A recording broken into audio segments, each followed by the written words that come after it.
आज भी उस रात को याद करता हूँ तो मेरे हाथ ठंडे पड़ जाते हैं। जिस ट्रेन में मैं सफ़र कर रहा था वो सिर्फ लोहा और हवा का डब्बा नहीं था। लगता था जैसे उसके अंदर कोई पुराना दर्द छुपा हो, जो कि अभी भी किसी का इंतज़ार कर रहा है। हाय गाइस, मेरा नाम नवीन है। स्टोरी मित्रा में ये कंटेंट और भी बेहतरीन तरीकों से आने वाले हैं, तो हमारे साथ बने रहें और कहानी आगे तक देखें। सफ़र रात का था और रात वैसे भी इंसान के अंदर के डर को नंगा कर देती है, पर मेरी वो रात जिंदगी की सबसे अजीब और सबसे भयानक सफ़र थी। काम के सिलसिले में मुझे मुंबई जाना पड़ा। मेरी ट्रेन लगभग 10 बजे आने वाली थी, तो मैं घर से शाम को जंक्शन की ओर निकल गया। जंक्शन पूरी तरह खाली था, शायद ये लास्ट ट्रेन होगी आज की। मेरी ट्रेन का डब्बा आधा खाली था। लाइट मशीन जैसे कभी हल्की कभी तेज़ चल रही थी। मैं अपनी नीचे वाली सीट पर बैठकर हवा की भारी आवाज़ें सुन रहा था। तभी मुझे एक अजीब सी बात महसूस हुई। मेरी सीट के बिल्कुल नीचे एक हल्की सी आवाज़ आई। मैंने पैर हटाकर नीचे झांकने की कोशिश की, पर अंधेरा इतना गहरा था कि कुछ दिख ही नहीं रहा था। उस वक्त मैंने सोचा कि ये शायद ये आम बात है, ट्रेन में आवाज़ें तो होती ही रहती हैं। पर दिल फिर भी असहज सा लग रहा था, जैसे कोई मुझे देख रहा हो। रात का टाइम था, लोग सो रहे थे। डब्बे में गूंज सिर्फ हवा की थी। ट्रेन की आवाज़ लगातार आ रही थी और मैं खिड़की के पास बैठे बैठे अंधेरे को देखे जा रहा था। थोड़ी देर बाद मुझे फिर वो आवाज़ सुनाई दी, इस बार ज़रा तेज़, जैसे कोई लकड़ी से ज़मीन को खुरच रहा हो। मैंने अपने पैर सीट से उठा लिए। दिल में एक ही सवाल था कि ट्रेन में कोई नीचे भला क्यों ही होगा। मैं दोबारा नीचे झांका, लेकिन अंदर बस अंधेरा था। पर इस बार मुझे लगा जैसे कोई साया मेरी ओर देख रहा हो। मेरी सांसें अटक गईं, दिल तेज धड़कने लगा। मैं सीट पर सीधा होकर बैठा। न मैं सो पा रहा था, न समझ पा रहा था कि क्या करूं। ट्रेन में थोड़ी देर बाद रोशनी फिर से झिलमिलाई। एक पल के लिए रोशनी डब्बे में फैल गई और अचानक मुझे अपने सामने वाली सीट के पीछे एक चेहरे जैसा कुछ दिखाई दिया। रोशनी जैसे ही कम हुई, चेहरा गायब। मुझे लगा शायद मेरी आंखों का धोखा है, पर दिल में डर की एक लहर खड़ी हो गई थी। मैं सीट पर बैठा रहा। ट्रेन एक लंबे पुल पर से गुजरी। नीचे पानी का आवाज़ गूंज रही थी। पूरा डब्बा थोड़ा हिल रहा था। और उसी बीच मेरी सीट के बिल्कुल नीचे से मेरी टांग को कोई छू कर निकला। मेरे रगों में खून जम गया। मैंने तुरंत पैर समेट लिए।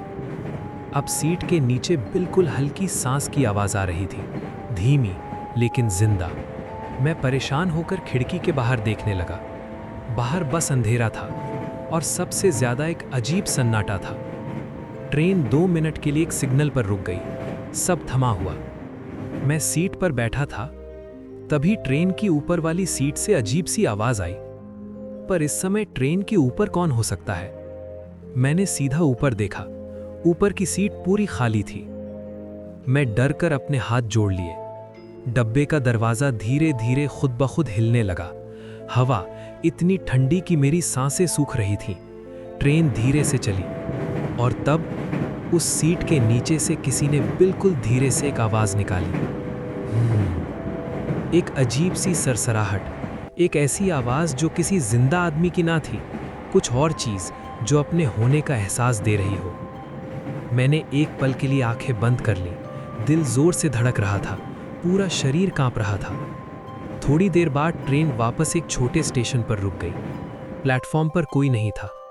मैंने सोचा नीचे उतरकर थोड़ी देर खड़ा हो जाऊं, पर पता नहीं क्यों मेरा मन नहीं था कि मैं अपने पैर जमीन पर रखूं। मुझे ऐसा महसूस हो रहा था कि जैसे ही मैंने अपना पैर जमीन से छुआ, कोई नीचे से मुझे पकड़ लेगा। मैं सीट पर ही बैठा रहा। खिड़की से स्टेशन का बोर्ड दिख रहा था। उस पर लिखा था जंक्शन। तभी मुझे उस बोर्ड के नीचे प्लेटफॉर्म के कोने पर एक आदमी जैसा साया नजर आया। साया सीधा ट्रेन की तरफ देख रहा था। ट्रेन झटके के साथ फिर से चल पड़ी। उस झटके में मुझे लगा कि कोई छोटी चीज सीट के नीचे से खिसक गई हो। मैंने दोबारा सीट के नीचे झांकने की कोशिश की, लेकिन अब अंधेरा और गहरा हो चुका था।